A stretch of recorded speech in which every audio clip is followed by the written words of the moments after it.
കൂട്ടുകാരെ, ഞാനിന്ന് പറയാൻ പോകുന്ന അലാവുദ്ദീൻ്റെ അത്ഭുത വിളക്കിൻ്റെ കഥയാണ്. വർഷങ്ങൾക്ക് മുമ്പ് അലാവുദ്ദീൻ എന്ന് പറഞ്ഞൊരു ചെറുപ്പക്കാരൻ ജീവിച്ചിരുന്നു. ഇത് ചൈനയിലാണെന്നും ബാഗ്ദാദിലാണെന്നും പറയുന്നുണ്ട്. ഇത് നാടോടികളാണ് ഈ കഥ ഒരുപാട് തലമുറകളിലേക്ക് പകർന്നു കൊടുത്തിരിക്കുന്നത്. അപ്പോൾ ആ കഥയാണ് ഞാൻ നിങ്ങൾക്ക് വേണ്ടി പറയാൻ പോകുന്നത്. ഈ കഥയിൽ ഒരു രാജാവും ഒരു രാജകുമാരി ഒരു രാജകൊട്ടാരമൊക്കെ ഉണ്ട്. ഈ രാജകൊട്ടാരം ഒരു രാജകുമാരിയെയും കവർന്നുകൊണ്ട് പോകുന്ന ആ ക്രൂരനായ ദുർമന്ത്രവാദിയെക്കുറിച്ചും കൂടെയാണ് ഞാൻ ഈ കഥയിൽ പറയുന്നത്.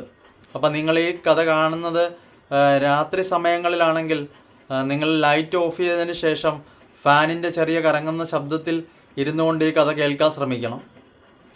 എവിടെ നിന്നാണ് നിങ്ങളിത് കാണുന്നതെന്നും കൂടെ ഒന്ന് കമൻറ്റ് ചെയ്തിരുന്നെങ്കിൽ എനിക്ക് വളരെ സന്തോഷമായിരുന്നു കൂട്ടുകാരെ. അപ്പം നിങ്ങൾ അതും കൂടെ ഒന്ന് ചെയ്യാൻ ശ്രമിക്കണം, വീഡിയോ ഇഷ്ടപ്പെടുകയാണെങ്കിൽ.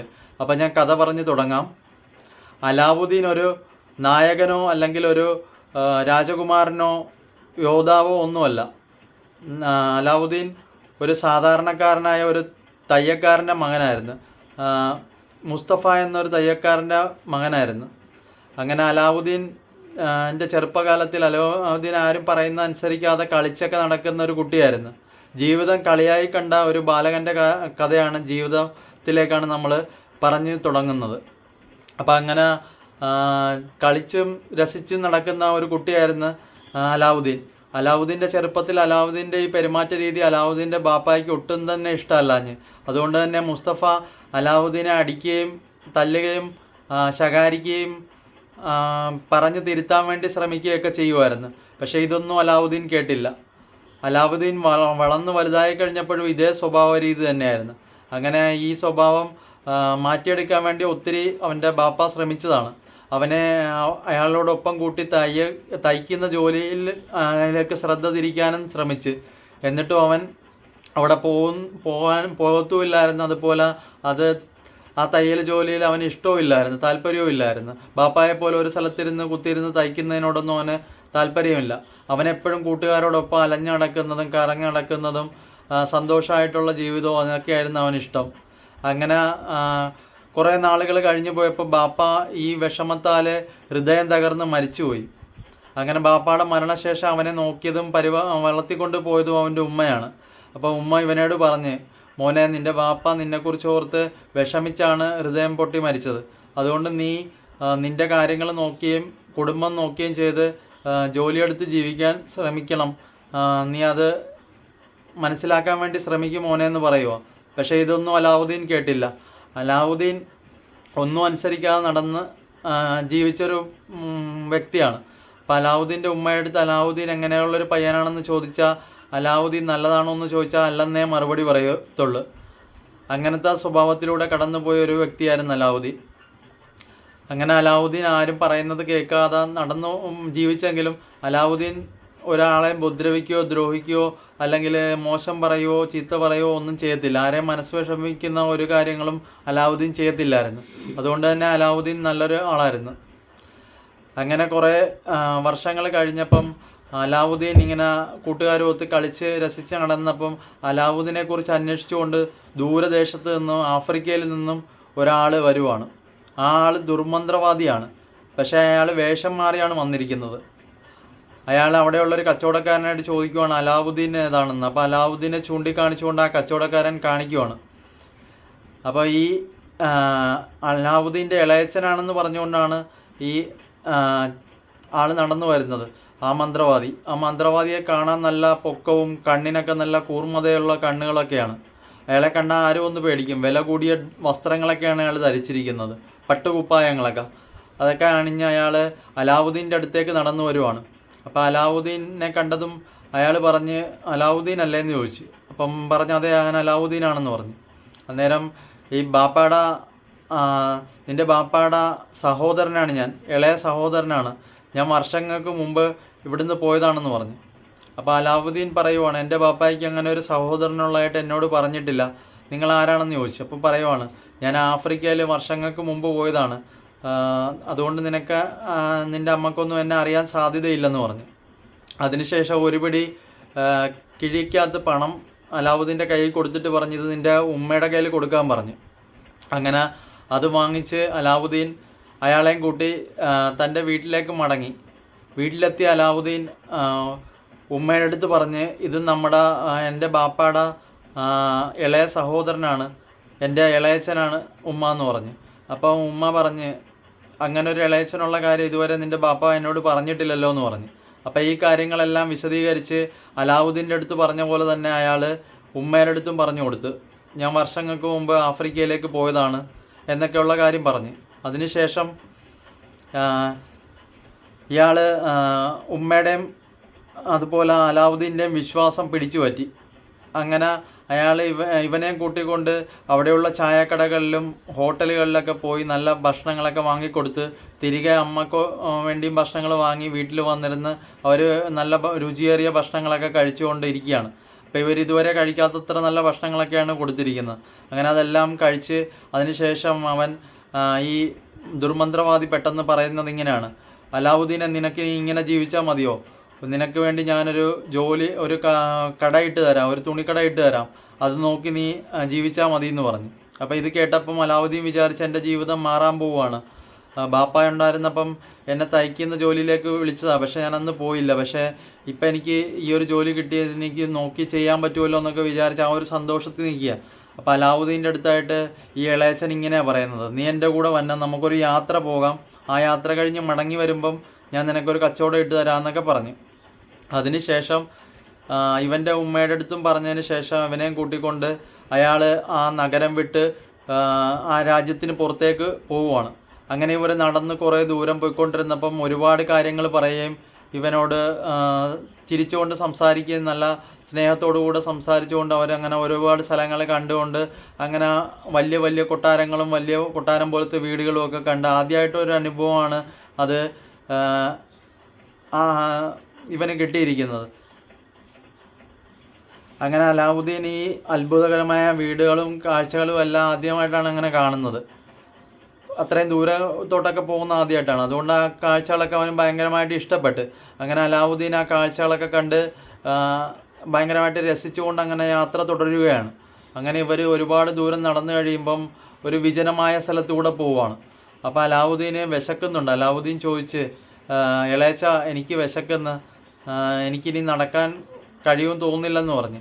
അപ്പോൾ അയാൾ പറഞ്ഞ് കുറച്ച് ദൂരം കൂടെ ഇനിയുള്ളു, ബാ നടക്കാമെന്ന് പറഞ്ഞ് അയാൾ ഇച്ചിരി പരുഷമായ ശബ്ദത്തിൽ പറഞ്ഞു. അത് കേട്ടതും ഇവന് എന്താണെന്നൊരു സംശയം തോന്നി. എങ്കിലും അവൻ കൂടെ നടന്നു. അങ്ങനെ ഇളയച്ചൻ്റെ കൂടെ ഒത്തിരി ദൂരം നടന്നതിന് ശേഷം അവർ ഒരു വിജനമായ സ്ഥലത്ത് എത്തിപ്പെട്ട് ആൾക്കാരും ഇല്ലാത്ത ഒരു സ്ഥലം, അവിടെ മലകളും കല്ലുകളും ഒക്കെ ആയിട്ട് ഇങ്ങനെ ഒരു മരുഭൂമി പോലെ കിടക്കുന്ന സ്ഥലം. അവിടെ എത്തിയതും അലാവുദ്ദീൻ്റെ അടുത്ത് ആജ്ഞാപിക്കുന്ന പോലെ ദേഷ്യത്തിൽ ഇയാൾ പറയുവാണ്, അവിടുന്ന് കുറച്ച് വിറക് കഷ്ണങ്ങളും ചുള്ളിക്കമ്പുകളും എടുത്തുകൊണ്ട് വരാൻ പറഞ്ഞു. അപ്പോൾ ഇത് കേട്ടതും അലാവുദ്ദീൻ ഒന്ന് അതെടുത്തുകൊണ്ട് കൊടുക്കാൻ അയാൾക്ക് അലാവുദ്ദീൻ ഇഷ്ടമല്ലെങ്കിൽ പോലും അലാവുദ്ദീൻ പേടിച്ചു പോയി. പേടിച്ചത് കൊണ്ട് അലാവുദ്ദീൻ പെട്ടെന്ന് തന്നെ പോയി ആ ചുള്ളിക്കമ്പുകളും കഷ്ണങ്ങളൊക്കെ എടുത്തുകൊണ്ട് കൊടുക്കുവാണ്. അപ്പോൾ അയാൾ അതെല്ലാം താഴത്തേക്ക് ഇട്ടതിന് ശേഷം കുറച്ച് മന്ത്രങ്ങൾ ചൊല്ലി എന്തൊക്കെയോ പറഞ്ഞ്, അതൊന്നും അലാവുദ്ദീന് മനസ്സിലായില്ല. എന്തൊക്കെയോ പറഞ്ഞ് അതിനുശേഷം ഒരു പൊടി പോലത്തെ സാധനം ആ വിറകിൻ്റെ പുറത്തേക്ക് ഇടുവാണ്. ഉടനെ തന്നെ അത് ആളിക്കത്താൻ തുടങ്ങി. അത് ആളിക്കത്തിയതും ഒരു ഒരു ചതുരാകൃതിയിലുള്ളൊരു മാർബിൾ കട്ട അവിടെ വന്ന് വീഴുവാണ്. ആ മാർബിൾ കട്ടയുടെ പുറത്തായിട്ടൊരു വളയം പോലൊരു സാധനമുണ്ട്. ആ വളയത്തിൽ പിടിച്ചുകൊണ്ട് ആ മാർബിൾ പൊക്കാൻ വേണ്ടി ഇവൻ്റെ അടുത്ത് മന്ത്രവാദി പറയുക. അപ്പം മന്ത്രവാദിയുടെ അടുത്ത് അലാവുദ്ദീൻ പറയുക, ഇളയച്ച എനിക്ക് അത് പറ്റുമെന്ന് തോന്നുന്നില്ല, ഇത്രയും വലിയ സാധനം എന്നെ കൊണ്ട് പൊക്കാൻ പറ്റുമെന്ന് തോന്നുന്നില്ല എന്ന് പറഞ്ഞു. അപ്പം ഇളയച്ചൻ പറയുക, നിനക്ക് ഇത് പൊക്കാൻ സാധിക്കും, ഞാൻ പറയുന്ന മന്ത്രം ചൊല്ലിക്കൊണ്ട് നീ അത് പൊക്കാൻ വേണ്ടി ശ്രമിച്ചു നോക്കും, നിന്നെ കൊണ്ട് നടക്കുമെന്ന് പറഞ്ഞു. അങ്ങനെ അവനതൊരു വിശ്വാസത്തോടെ പൊക്കാൻ പറ്റുമോയെന്ന് അറിയാൻ മേലാതെ പൊക്കി നോക്കുവാണ്. അങ്ങനെ പൊക്കിയപ്പോൾ അവനത് വളരെ എളുപ്പത്തിൽ തന്നെ അത് പൊക്കി ഉയർത്താൻ സാധിച്ചു. പൊക്കിയപ്പോൾ അവൻ കാണുന്ന കാഴ്ച താഴത്തേക്ക് ഭയങ്കര ഒരു ആഴത്തിൽ താഴ്ന്നു കിടക്കുന്നൊരു കുഴി പോലെ. ആ കുഴിയിൽ അകത്തേക്ക് ഇറങ്ങിപ്പോകാൻ വേണ്ടി പടിക്കെട്ടുകളുമുണ്ട്. അപ്പോൾ അവൻ ഇവിടേക്ക് എന്തിനാണ് കൊച്ചച്ച വന്നത്, എന്താണ് ഇളയച്ച ഇങ്ങോട്ട് വന്നതെന്ന് കാരണം ചോദിക്കുക. അപ്പോൾ ഇളയച്ചൻ പറയുവാണ്, നീ താഴെ പോയുമ്പം സ്വർണ്ണ നാണയങ്ങളും വൈരങ്ങളും വജ്രങ്ങളും എല്ലാം കാണാൻ സാധിക്കും, പക്ഷെ നീ അതൊന്നും പെറുക്കരുതും. പോകുമ്പോൾ നിനക്കൊരു മരം കാണാൻ സാധിക്കും. ആ മരത്തിൽ വിലപിടിപ്പുള്ള വൈരങ്ങളും പവിഴങ്ങളും ഒക്കെ ഉണ്ട് ആ മരത്തിലെ കാകളായിട്ട്, പക്ഷെ അതൊന്നും നീ പറിച്ചെടുക്കരുതും. നീ വേണമെങ്കിൽ തിരിച്ചു വരുമ്പോൾ പറിച്ചെടുത്തോ. എന്നാലും നീ പോകുന്ന സമയത്ത് നീ അവിടെ ചെല്ലുമ്പോൾ ഒരു ഷെൽഫ് കാണാം, ഒരു ഭിത്തിയിലായിട്ടൊരു ഷെൽഫ് കാണാം. ആ ഷെൽഫിനകത്തൊരു വിളക്ക് കത്തിക്കൊണ്ടിരിക്കുന്ന കാണും. ആ വിളക്ക് മാത്രമേ നീ എടുക്കാവുള്ളൂ. ആ വിളക്കെടുത്തുകൊണ്ട് നീ തിരിച്ചു വരണം. തിരിച്ചു വരുന്ന വഴിക്ക് നിനക്ക് വേണമെങ്കിൽ ഈ പവിഴങ്ങളോ വൈരങ്ങളോ ഒക്കെ വേണമെങ്കിൽ നിനക്ക് പറിച്ചെടുക്കാവുന്നതാണ് എന്ന് പറയുകയാണ്. അപ്പം അലാവുദ്ദീൻ പറയുവാണ്, എനിക്കകത്തേക്ക് പോകാൻ പേടിയാണ് ഇളയച്ച, ഞാൻ പോകത്തില്ലെന്ന് പറഞ്ഞു. അപ്പം നീ പോയില്ലെങ്കിൽ നിന്നെ കൊന്നുകളയും, അതുകൊണ്ട് നീ പോകണം, നീ പേടിക്കേണ്ട കാര്യമില്ല, നിൻ്റെ കയ്യിൽ ഞാനൊരു മോതിരം ഇട്ട് തരാം, ഈ മോതിരം നിനക്ക് അങ്ങോട്ട് പോകുമ്പം എന്തെങ്കിലും പ്രശ്നം ഉണ്ടാവുകയാണെങ്കിൽ നിന്നെ രക്ഷിക്കുന്നതാണെന്ന് പറയും. അങ്ങനെ അവൻ്റെ കയ്യിലൊരു മോതിരം അണിയിച്ചു കൊടുത്തതിന് ശേഷം അവനെ പറഞ്ഞ് താഴത്തേക്ക് വിടുവാണ്. അങ്ങനെ അവനെ അവിടുന്ന് നടന്ന് ആ വിശാലമായ ഹാളിനകത്തേക്ക് ചെല്ലുമ്പോൾ കാണുന്ന കാഴ്ച അവനെ വളരെയധികം വിസ്മയിപ്പിക്കുന്നതാണ്. സ്വപ്നങ്ങളിൽ പോലും അവൻ കണ്ടിട്ടില്ല. അതിനും മാത്രം സ്വർണ്ണ നാണയങ്ങളും വൈരങ്ങളും ഒക്കെ ഇങ്ങനെ വെതറിക്കിടക്കുവാണ് താഴെ മുഴുവനും. അതൊന്നും അവൻ പെറുക്കിയെടുക്കാതെ അവൻ നടന്നു പോകുമ്പോൾ കാണുന്നത് ഒരു മരം. ആ വൃക്ഷത്തിൽ കാകൾക്ക് പകരം പഴങ്ങൾക്ക് പകരമായിട്ട് തൂങ്ങിക്കിടക്കുന്നത് വിലപിടിപ്പുള്ള വൈരങ്ങളും പവിഴങ്ങളും ഒക്കെയാണ്. അതൊന്നും പറിച്ചെടുക്കരുതെന്ന് പറഞ്ഞിട്ടുണ്ടല്ലോ. തിരികെ വരുമ്പോൾ വേണമെങ്കിൽ പറിക്കാം. അതുകൊണ്ട് അവൻ അതൊന്നും പറിക്കാതെ നടന്നു പോകുമ്പോൾ അവൻ കാണുന്നത് ഒരു ഭിത്തിയിലായിട്ട് ഒരു ഷെൽഫ്. ആ ഷെൽഫിനകത്ത് ഒരു വിളക്ക് കത്തിക്കൊണ്ടിരിക്കുന്നു. ആ വിളക്ക് ഭയങ്കരമായ അഴുക്കൊഴിച്ച ഒരു പഴയ വിളക്കാണ്. ഈ വിളക്കാണോ ഇളയച്ചന് വേണ്ടത്? ഇതുകൊണ്ട് എന്ത് പ്രയോജനം എന്ന് പറഞ്ഞുകൊണ്ട് അവൻ ആ വിളക്ക് കെടുത്തി അതിനകത്ത് എണ്ണ ഊറ്റിക്കളഞ്ഞതിന് ശേഷം ആ വിളക്കെടുത്ത് അവൻ്റെ വസ്ത്രത്തിനുള്ളിലേക്ക് വെച്ച് അവൻ നടന്ന് മുമ്പിലോട്ട് പോവുകയാണ്. അപ്പം മുമ്പിൽ കാണുന്ന കാഴ്ച ആ മരങ്ങളാണ്. ആ മരങ്ങളിലുള്ള ആ വൈരങ്ങളും പവിഴങ്ങളും എല്ലാം അവൻ പെറുക്കി അവൻ്റെ കീശയിൽ നിറച്ച് വെച്ച് അതിനുശേഷം അവൻ പതുക്കെ നടന്ന് മുമ്പോട്ട് വരുവാണ്. അപ്പോൾ അവൻ ആ കാണുന്നത് ആ മേളിലായിട്ട് കാണുന്ന ആ കവാടത്തിൻ്റെ മാർബിളിൻ്റെ ആ വാതിലാണ്. അതുവഴി അവന് പുറത്തേക്ക് കടക്കാൻ വേണ്ടി അവൻ ഇളയച്ചനെ കൈ നീട്ടിക്കൊണ്ട് പറയുവാണ്, ഇളയച്ചൻ എന്നെ കൈ പിടിച്ച് മേളിലേക്ക് കയറ്റിയാലോ എന്ന് പറയുക. അപ്പോൾ ഇളയച്ചൻ പറയുവാണ്, നിന്നെ കയറ്റാം, പക്ഷെ നീ എനിക്ക് ആ വിളക്ക് തരാൻ പറഞ്ഞു. അപ്പോൾ ഉടനെ തന്നെ ഇവൻ പറയുവാണ്, വിളക്ക് ഞാൻ തരത്തില്ല, എന്നെ മേളിൽ കയറ്റിയാലേ ഞാൻ വിളക്ക് തരുവുള്ളൂ എന്നുള്ള രീതിയിൽ ഇവൻ പറഞ്ഞു. അത് ഈ മന്ത്രവാദിക്ക് ഇഷ്ടപ്പെട്ടില്ല. അയാൾ ഉടനെ തന്നെ മന്ത്രം ചൊല്ലി ആ ദേഷ്യത്തിലായാലും മന്ത്രം ചൊല്ലി ആ വാതിൽ ആ മാർബിളിൻ്റെ ഇത് വെച്ച് മാർബിൾ കൊണ്ട് ആ വാതിലങ്ങ് അടച്ച്.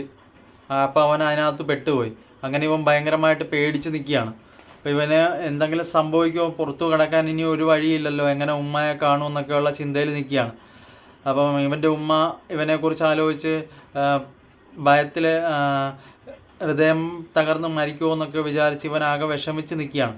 അങ്ങനെ ഇവൻ കരഞ്ഞുകൊണ്ട് ദൈവത്തെ വിളിച്ച് പ്രാർത്ഥിച്ചുകൊണ്ട് ഇവനിങ്ങനെ കൈ ഇങ്ങനെ തിരുമിയാണ്. അപ്പോൾ അറിയാതെ ഈ ദുർമന്ത്രവാദി കൊടുത്ത ആ മോതിരത്തിൽ പതുക്കെ ഒന്ന് ഉരസി. അപ്പോൾ പെട്ടെന്നൊരു പുക ഇങ്ങനെ വരുവാണ്. ഇവൻ വല്ലാതെ പേടിച്ചു. ഒരു ഇടിമുഴക്കത്തിൻ്റെ ശബ്ദം. അവിടെ ഒരു വലിയ ഭൂതം പ്രത്യക്ഷപ്പെടുവാണ്. ആ ഭൂതം ഭയങ്കര വണ്ണവും പൊക്കമൊക്കെ ഉള്ളൊരു വലിയൊരു ശരീരമൊക്കെ ഉള്ള ഒരാളാണ്, ഒരു ഭൂതമാണ്. അപ്പോൾ ഈ ഭൂതം ഇവൻ്റെ അടുത്ത് പറയുവാണ്, യജമാനാ, നിങ്ങൾക്ക് എന്താണ് വേണ്ടത്? നിങ്ങൾ എന്ത് ചോദിച്ചാലും ഞാനത് സാധിച്ചു തരുന്നതായിരിക്കും എന്ന് പറയുവാണ്. അപ്പോൾ ഇതൊരു കൊച്ചു ഭൂതമാണ്. അപ്പോൾ ഈ ഭൂതത്തെ കണ്ടതും ഇവൻ പേടിച്ചിട്ടാണെങ്കിലും പറഞ്ഞ്, എനിക്ക് പുറത്ത് കിടന്നാൽ മതി, എന്നെ പുറത്ത് കൊണ്ടുപോകാമോ എന്ന് ചോദിച്ച്. അതെനിക്ക് ഒരു നിമിഷം കൊണ്ട് തന്നെ സാധിക്കും എന്ന് പറഞ്ഞ് കണ്ണടച്ച് തുറക്കുന്നതിന് മുമ്പ് തന്നെ ഇവനെ പുറത്തെത്തിച്ച്. അങ്ങനെ ഇവൻ പുറത്തെത്തി നോക്കുമ്പോൾ അവിടെ മാർബിളിൻ്റെ ആ കട്ടയോ ആ വളയമോ ഒന്നും കാണുന്നില്ല. അതുപോലെ ഈ ഇളയച്ചനെ ഒന്നും കാണാൻ പറ്റുന്നില്ല. അങ്ങനെ ഇവൻ അവിടുന്ന് എങ്ങോട്ട് പോകണമെന്ന് നോക്കിക്കൊണ്ട് നിൽക്കുവാണ്. അതിനുശേഷം ഇവൻ പതുക്കെ നടന്ന് തിരിച്ച് അവൻ്റെ ഗ്രാമത്തിലെത്തി, ആ നാട്ടിലെത്തിയതിന് ശേഷം അവൻ്റെ വീട് നോക്കി വീട്ടിലേക്ക് നടക്കാൻ തുടങ്ങി. വീട്ടിലെത്തിയപ്പം അവൻ്റെ ഉമ്മ അവനെ കാത്ത് അവിടെ ഇരിക്കുവാണ്. അപ്പോൾ ഇവന് നന്നായിട്ട് വിശക്കുന്നുണ്ട്. ഉമ്മയുടെ അടുത്ത് വിശക്കുന്നെന്ന് പറഞ്ഞപ്പം ഇവന് ഒരു ഉണങ്ങിയ റൊട്ടി കൊടുത്ത് ആ ഉണങ്ങിയ ചപ്പാത്തിയും കഴിച്ച് അവന് പെട്ടെന്ന് ഉറക്കം വന്ന് അങ്ങനെ ഉറങ്ങി നേരം വെളുത്ത് എഴുന്നേറ്റപ്പോൾ അവന് ഈ നടന്ന കാര്യങ്ങളെല്ലാം ഉമ്മയുടെ അടുത്ത് വിശദീകരിച്ച് പറയുവാണ്.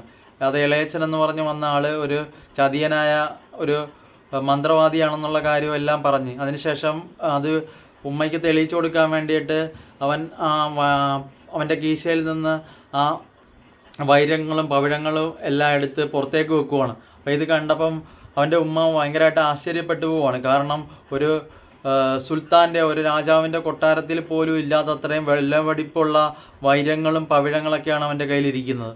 അപ്പോൾ ഇതൊക്കെ കണ്ടപ്പോൾ അവർ കണ്ണുകൾക്ക് വിശ്വസിക്കാൻ പറ്റാതെ അതിശയപ്പെട്ടിങ്ങനെ നിൽക്കുവാണ്. അപ്പം ഉമ്മയുടെ അടുത്ത് ഇവൻ പറയുവാണ്, എനിക്ക് വിശക്കുന്ന എന്തെങ്കിലും കഴിക്കാൻ വേണം, അപ്പോൾ ഇവിടെ ഒന്നും ഇരിപ്പില്ലെന്ന് ഉമ്മ പറയുവാണ്. നീ എന്തെങ്കിലും മേടിച്ചോണ്ട് വരണമെങ്കിൽ എൻ്റെ പൈസ ഒന്നും ഇരിപ്പില്ലെന്ന് പറയുകയാണ്. അപ്പം ഇവൻ പറയാണ്, ഈ വിളക്ക് കൊണ്ടുപോയി വിറ്റാലും എന്ന് പറഞ്ഞിട്ട് അവൻ ആ വിളക്ക് വസ്ത്രത്തിനുള്ളിൽ നിന്ന് എടുത്തിട്ട് ഉമ്മയ്ക്ക് കൊടുക്കുവാണ്. അപ്പോൾ ഉമ്മ നോക്കിയിട്ട് പറയുവാണ്, ഇത് നിറയെ അഴുക്ക് പിടിച്ചാണല്ലോ, ഇത് കൊടുത്തു കഴിഞ്ഞാൽ വലിയ പൈസയൊന്നും കിട്ടാൻ ചാൻസ് ഇല്ല, അതുകൊണ്ട് ഇതൊന്ന് നന്നായിട്ട് തുടക്കണമെന്ന് പറഞ്ഞുകൊണ്ട് അവർ ഒരു നനഞ്ഞ തുണി കൊണ്ട് പതുക്കവത്തിൽ നിന്ന് ഉരസി. ഒരു പ്രാവശ്യം ഉരസിയുള്ളെങ്കിലും പെട്ടെന്നൊരു പുക പോലൊരു സാധനം പുറത്തേക്ക് വരുവാണ്. അവിടെ മൊത്തവും ഇരുട്ട് നിറഞ്ഞ് നിൽക്കുന്ന ഇതുപോലെയായി. എന്നിട്ട് അവിടേക്ക് ഒരു വലിയ ഭൂതം വരുവാണ്. എന്നിട്ട് ഭൂതം പറയുവാണ്, എന്താണ് യജമാനൻ നിങ്ങൾക്ക് വേണ്ടത്? ആലംബന, നിങ്ങൾക്ക് എന്ത് വേണമെങ്കിലും ഞാൻ തരുന്നതാണ്, എന്നോട് ചോദിച്ചാലും എന്ന് പറയുവാണ്. അപ്പോൾ വലിയ ഭൂതമാണ്. അന്നത്തെ മോതിരത്തിനകത്ത് നിന്ന് ഇറങ്ങിയ ഭൂതത്തെക്കാട്ടിലും ഒത്തിരി വലിയ ഭൂതമാണിത്. അപ്പോൾ ഈ ഭൂതത്തെ കണ്ട് ഇവന് വല്ലാത്ത ഭയം തോന്നുവാണ് ഉള്ളിൽ. പക്ഷേ ഇത് കണ്ടപ്പോൾ തന്നെ അവൻ്റെ ഉമ്മ അവിടെ ബോധം കെട്ട് വീണു. കാരണം അവരിത് മുമ്പ് അങ്ങനെ ഒരാളെ കണ്ടിട്ടില്ല. പക്ഷേ ഇവന് കണ്ടിട്ടുള്ളത് കൊണ്ട് അത്ര ഭയമില്ലെങ്കിലും, ഭയമുണ്ട് എന്നാലും അത്രയ്ക്ക് ഭയമില്ല. കാരണം അന്നൊരു മോതിരത്തിനുള്ളിൽ ഉരസിയപ്പോൾ ഒരു ഭൂതത്തെ കണ്ടതല്ലേ, അതുകൊണ്ട് അങ്ങനെ നിൽക്കുകയാണ്. അപ്പോൾ പെട്ടെന്ന് എന്ത് വേണമെന്ന് ചോദിച്ചപ്പോൾ ഇവൻ പറയുന്നത്, എനിക്ക് വിശക്കുന്നുണ്ട്, എന്തെങ്കിലും കഴിക്കാൻ വേണ്ടി തന്നാൽ മതി എന്ന് പറഞ്ഞു. അപ്പോൾ ഉടനെ തന്നെ ഭൂതം ഒരു വലിയ തളിയേക്കകത്ത് 10-12 പാത്രത്തിനകത്ത് നിറച്ച് പൊറോട്ട, ഇറച്ചി, ബിരിയാണി, അങ്ങനെ പലഹാരങ്ങളൊക്കെ ആയിട്ട് സ്വർണ്ണ പാത്രങ്ങളിലാക്കി നിറച്ച് കഴിക്കാനുള്ള വിഭവങ്ങൾ കൊടുക്കുവാണ്. പാല് എല്ലാം ഉണ്ട്, വെള്ളം എല്ലാം ഉണ്ട്. അപ്പോൾ ഇതെല്ലാം കൊടുക്കുവാണ്. ഇത് ഇവൻ വാങ്ങിച്ചിട്ട് ഇവനത് കഴിക്കാൻ തുടങ്ങി. അപ്പോൾ ഉമ്മയും ഇവനും കൂടെ ആദ്യമായിട്ടാണ് ഇത്രയും വലിയ രുചികരമായിട്ടുള്ള ഭക്ഷണങ്ങൾ ജീവിതത്തിൽ ആദ്യമായിട്ടാണ് കഴിക്കുന്നത്. അങ്ങനെ അവരത് കഴിച്ചതിന് ശേഷം പൈസയ്ക്ക് വേണ്ടിയിട്ട് ഇവരുടെ കയ്യിൽ കൊടുക്കാൻ പറ്റുന്നതായിട്ട് ആ പാത്രം ഉണ്ടായിരുന്നു. ആ പാത്രം ഏതെങ്കിലും കടയിൽ കൊണ്ട് വിറ്റ് പൈസ കൊണ്ടുവരാമെന്ന് പറഞ്ഞ് അവൻ അവിടുന്ന് ഉമ്മയുടെ പറഞ്ഞിട്ട് അവൻ പുറത്ത് കടയിലേക്ക് പോവുകയാണ്. അങ്ങനെ ഒരു കച്ചവടക്കാരനടുത്ത് ചെന്ന് അയാളടുത്ത് കാര്യം ആ പാത്രം എടുത്ത് കാണിച്ച്. അപ്പോൾ അയാൾ നോക്കിയപ്പം ഭയങ്കര വിലപിടിപ്പുള്ള പാത്രമാണ്. പക്ഷേ അയാൾ അത് മുഖത്ത് കാണിക്കാതെ അയാൾക്ക് ഉള്ളിൽ സന്തോഷം ഉണ്ടായിരുന്നു. അയാൾ ചോദിച്ച്, ഇതിനെന്ത് വേണം നിനക്ക്, എന്താണ് വേണ്ടതെന്ന് ചോദിച്ചു. അപ്പോൾ ഇവൻ പറയുന്നത്, എനിക്കൊരു സ്വർണ്ണ നാണയം തരാനാണ്. അങ്ങനെ ആ ഒരു സ്വർണ്ണ നാണയം ഇവന് കൊടുക്കുന്നതിന് പകരം അയാൾ 10 സ്വർണ്ണ നാണയം കൊടുത്ത്. ഇവനെ പറ്റിക്കാനോ ചതിക്കാനോ അയാൾക്ക് തോന്നിയില്ല. കാരണം ഇവനൊരു പാവപ്പെട്ടവനാണെന്ന് മനസ്സിലായി. അങ്ങനെ അലാവുദ്ദീന് 10 സ്വർണ്ണ നാണയങ്ങൾ കൊടുത്ത് അയാൾ പറഞ്ഞു വിട്ട്. അങ്ങനെ അവൻ അതുമായിട്ട് തിരിച്ച് വരുന്ന സമയത്ത് ഇവൻ്റെ കുറേ കൂട്ടുകാരെ കാണുവാണ്. അവരെ അലഞ്ഞു തിരിഞ്ഞ് നടക്കുവാണ്. അവരൊന്നും കഴിച്ചിട്ടൊന്നുമില്ല, അവരുടെ പൈസയൊന്നുമില്ല. അപ്പോൾ ഇവൻ അവർക്ക് ദാനമായിട്ട് കുറച്ച് സ്വർണ്ണ നാണയങ്ങൾ കൊടുത്ത്. അതിനുശേഷം ഇവൻ്റെ വീട്ടിലേക്ക് നടന്നുകൊണ്ടിരിക്കെ അവിടെ സുൽത്താൻ്റെ മകള് രാജകുമാരി അവിടേക്ക് കുളത്തിലേക്ക് കുളിക്കാൻ വേണ്ടി വരുവാണെന്ന് ഇങ്ങനെ വിളിച്ചു പറയുവാണ്. അപ്പോൾ അവിടെ ആരെങ്കിലും പുരുഷന്മാരൊക്കെ ഉണ്ടെങ്കിൽ എത്രയും പെട്ടെന്ന് തന്നെ അവിടുന്ന് പോകണം, അവിടുന്ന് മാറണം എന്നൊക്കെയുള്ള രീതിയിൽ ഇങ്ങനെ വിളിച്ചു പറയാം. അല്ലെങ്കിൽ രാജാവ് ആളെ തല മുറിച്ച് കൊന്നുകളയും, അങ്ങനെ ആരെങ്കിലും വന്ന് നോക്കിക്കഴിഞ്ഞാലെന്നൊക്കെ പറയുമോ.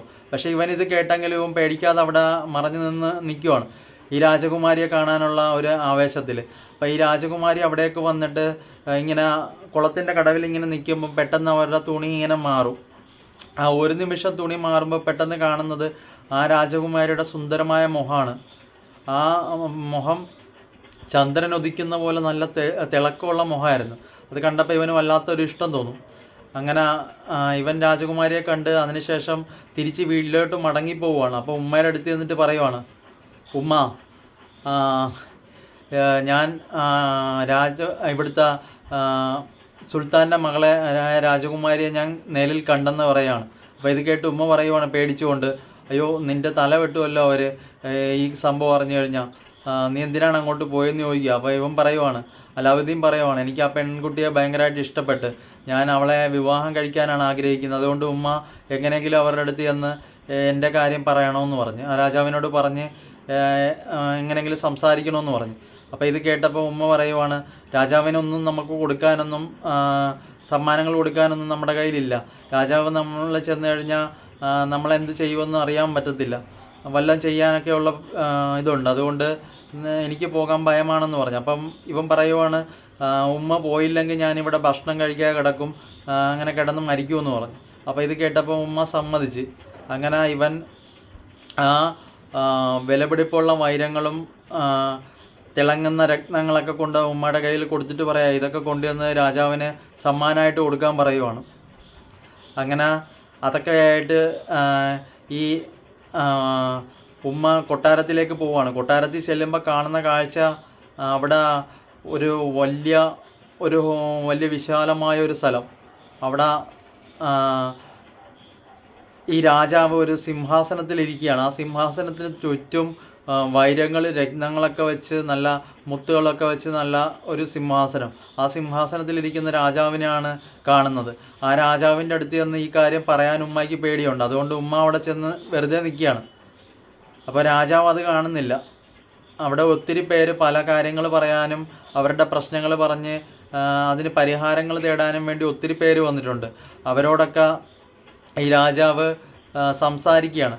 അങ്ങനെ എല്ലാവരോടും സംസാരിച്ച് എല്ലാവരും പിരിഞ്ഞു പോയതിന് ശേഷം രാജാവും തിരിച്ച് അകത്തേക്ക് പോയി. എന്നിട്ടും ഈ ഉമ്മ അവിടെ തന്നെ നിൽക്കുകയാണ്. ആരും അവരോടൊന്നും സംസാരിക്കുന്നില്ല. അങ്ങനെ അവരും മടങ്ങി തിരിച്ച് വീട്ടിലേക്ക് ചെന്ന്. അപ്പം ഈ അലാവുദ്ദീൻ ചോദിക്കുവാണ്, ഉമ്മ നിങ്ങളവിടെ പോയിട്ട് എന്താണെന്ന് പറയാതെ വന്നത്, പറഞ്ഞോന്ന് ചോദിച്ചു. പറഞ്ഞ് അവിടെ പറയാൻ പറ്റത്തില്ല മോനെ, അവിടെ ഒത്തിരി പേരുണ്ട്, അങ്ങോട്ട് നമുക്ക് കയറാനോ കണ്ട് സംസാരിക്കാനോ ഒന്നും പറ്റത്തില്ലെന്ന് പറഞ്ഞു. അപ്പോൾ ഇവൻ പറഞ്ഞ് ഇന്നല്ലെങ്കിൽ നാളെ പറ്റുമ്മ, അതുകൊണ്ട് നിങ്ങൾ എല്ലാ ദിവസവും അതിനുവേണ്ടി ശ്രമിച്ച് അവിടെ പോകാൻ പറഞ്ഞു. അങ്ങനെ ഇവരെല്ലാ ദിവസവും ഈ രത്നങ്ങളും വൈരങ്ങളും വസ്ത്രത്തിനുള്ളിൽ വെച്ചുകൊണ്ട് അവിടെ ദിവസവും പോയി നിൽക്കാൻ തുടങ്ങി.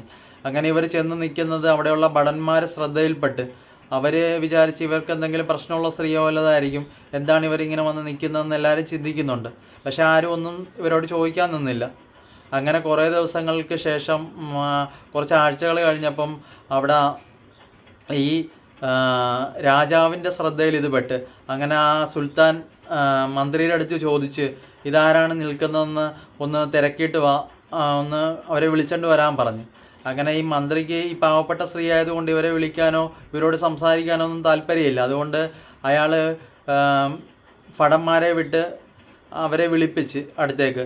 രാജാവ് പറഞ്ഞതല്ലേ, അതുകൊണ്ട് എതിര് പറയാൻ പറ്റത്തില്ല. അങ്ങനെ രാജാവിൻ്റെ അടുത്തേക്ക് കൊണ്ടുവന്ന്. അങ്ങനെ രാജാവിനെ കണ്ട് ഈ സ്ത്രീ പെട്ടെന്ന് തന്നെ കാൽക്കൽ വീണ് പ്രണാമം പറഞ്ഞപ്പം രാജാവ് അവരെ പിടിച്ച് എഴുന്നേൽപ്പിച്ചിട്ട് പറയുവാണ്, നിങ്ങളുടെ എന്ത് ന്യായമായിട്ടുള്ള ആവശ്യമാണെങ്കിലും ഞാനത് നിങ്ങൾക്ക് സാധിച്ചു തരുന്നതാണ് എന്ന് പറഞ്ഞ്. അപ്പോൾ ഇവർ പെട്ടെന്ന് രാജാവിൻ്റെ അടുത്ത് ഇങ്ങനെ പറഞ്ഞ്, ഞാൻ പറയുന്നത് കേട്ട് കഴിഞ്ഞാൽ നിങ്ങൾ എന്നെ ഉപദ്രവിക്കത്തില്ല, ഒന്നും ചെയ്യത്തില്ലെന്ന് സത്യം ഇടാൻ പറഞ്ഞ്. അങ്ങനെ രാജാവ് ഒരു വാക്ക് കൊടുത്ത്. അതിനുശേഷം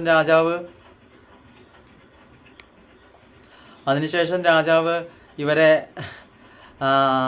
എൻ്റെ അടുത്ത് കാര്യം തിരക്കിയപ്പോൾ ഇവർ പെട്ടെന്ന് പറയുന്നത് ഇങ്ങനെ, എൻ്റെ മകന് ഭയങ്കരമായിട്ട് നിങ്ങളുടെ മകളെ ഇഷ്ടമാണ്, അപ്പം നിങ്ങളുടെ അടുത്ത് വന്നത് പറയാൻ എൻ്റെ മകൻ പറഞ്ഞു വിട്ടാണെന്ന് പറഞ്ഞു. അപ്പം നിങ്ങൾക്ക് എന്തെങ്കിലും തലക്ക് പ്രശ്നം വല്ലതും ഉണ്ടോ, നിങ്ങളുടെ മകൻ എന്തെങ്കിലും കുഴപ്പമുണ്ടോ എന്നൊക്കെ ചോദിച്ച് രാജാവും അവിടെ നിന്ന് മന്ത്രിയൊക്കെ ചിരിക്കാൻ തുടങ്ങി.